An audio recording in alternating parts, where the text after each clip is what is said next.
Consistency is not the same thing as pressure, force, or that gritty pushing yourself into stuff. It just isn't. We've been taught to muscle through until our consistency sticks. Well, the most sustainable consistency actually feels like devotion, not discipline or force. And you don't have to stay consistent with things that drain you.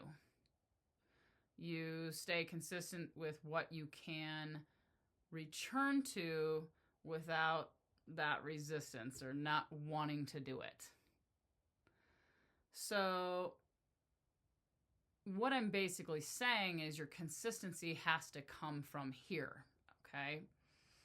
It can't come from here or just gritting it out, because at some time your brain, your body are going to be like, I don't want to do that anymore.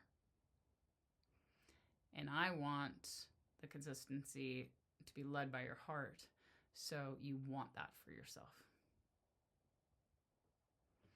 I'm Sage. I'm a growth coach, and the topic today is consistency without the force. So why does this topic matter? Well, forced consistency actually leads to burnout, like I was mentioning. I mean, I know a lot of people with a lot of determination and a lot of grit. I actually consider myself one of those people, but it is inevitable. No matter how much grit you have, at some point, it's going to be you're going to hit too much, and it's going to be burnout.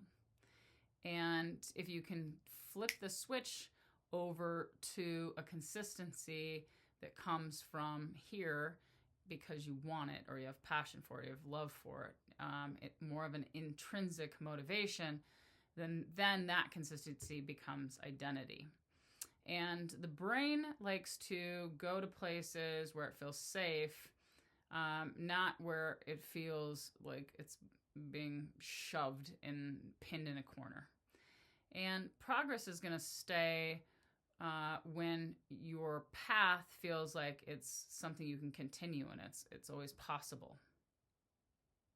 All right, here's a couple quotes. Success is the sum of small efforts repeated daily, Robert Collier. And what you practice in ease, you sustain with grace. Unknown. All right, so talking about this topic, let me ask you a couple questions. Where are you pushing where you could be pacing?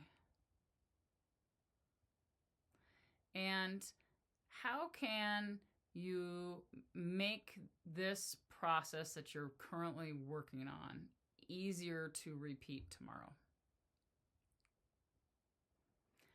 All right, I've got you. We're going to go 3 tips today. 3 tips to build consistency that doesn't feel like it's forced. So number 1, replace no matter what with as often as I can. And that puts this kindness and, most importantly, grace into the equation, because life is so unpredictable that you've got to have some grace for yourselves.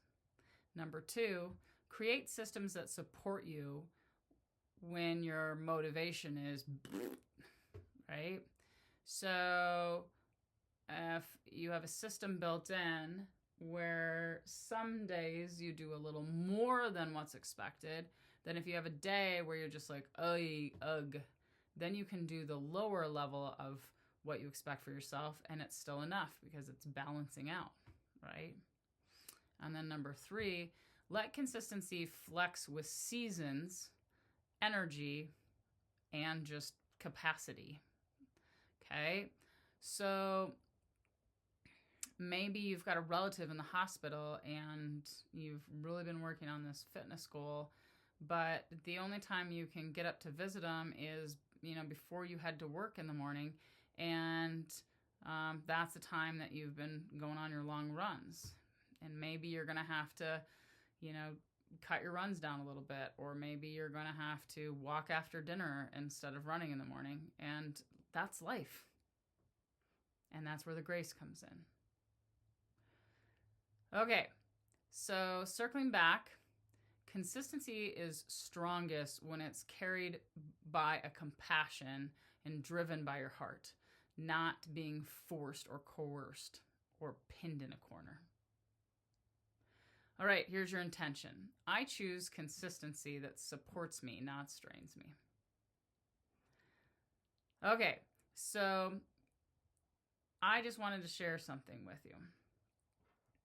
I don't know if you've gone to my website lately, but I revamped it a few months ago, and I added something on there called Sage's Growth Sanctuary. And there's some very affordable passive income things on there for me so that I can make money off of the services I provide. But it also gives you an opportunity to get a very cheap way to work on your growth and do it in the comfort of your own house. So if you've ever been thinking like, hey, this is great, I love working with Sage, I'd love to support her a little bit, and I want to find some more ways to grow myself, this is a perfect opportunity. In fact, one of my favorites is called the Quiet Quest Sessions. So it's like you get a mini little session with me. It comes with a whole PDF workbook that you get to use. It comes with a chosen healing meditation. And that whole little mini session costs less than $30. And I have tons in different areas. So that might be something you're interested in to work on your goals for this year. Just wanted to throw that out there. Obviously, there's a bunch of free resources on my YouTube page as well, Sage Robinson Miller. All right. Thanks for showing up, guys. Love you to pieces.